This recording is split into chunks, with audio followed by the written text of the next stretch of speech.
Hi, welcome to the video 17 of our Adobe Premiere Pro classes. In this video, you are going to learn how to use the audio track mixer in Premiere Pro.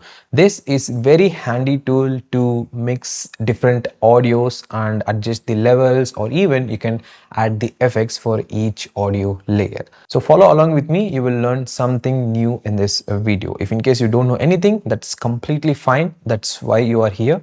You will learn something. So I opened an existing project file. So I added the clips and everything here. You can actually access the audio track mixer from these panels. If in case it is not showing, for me also it's not showing, go to Windows and enable from here. As you can see, audio track mixer, just tick it, it will be enabled. Now simply drag and dock this anywhere as you like. So this is how the audio track mixer. So as you can see right now in my project panel, 3 audio layers are there.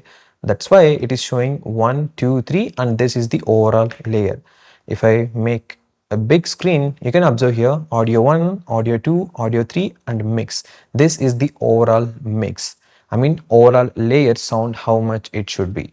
This is for audio 1 and 2, 3. So you will know that like you can control each audio layer. If you click on this, you can see this is opened. From here, you can rack the effects. This is called effects rack. You can add multiple effects to it. For example, I'm going to add something here. So just click on the side arrow key. From here, you can see all the audio effects and everything available in the Premiere Pro, followed by if any plugins you are using in your software, you will see these as well.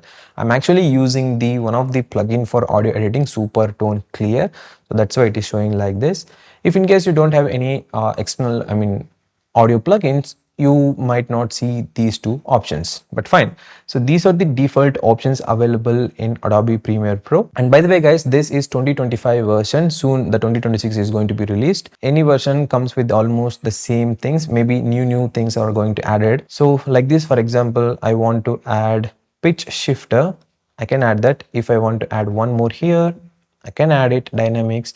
If you double click on it, settings, whatever is there in that particular effect will be opened and you can control it manually. So that's it guys. This is how you can adjust different effects and use the audio track mixer. See you again in the next video.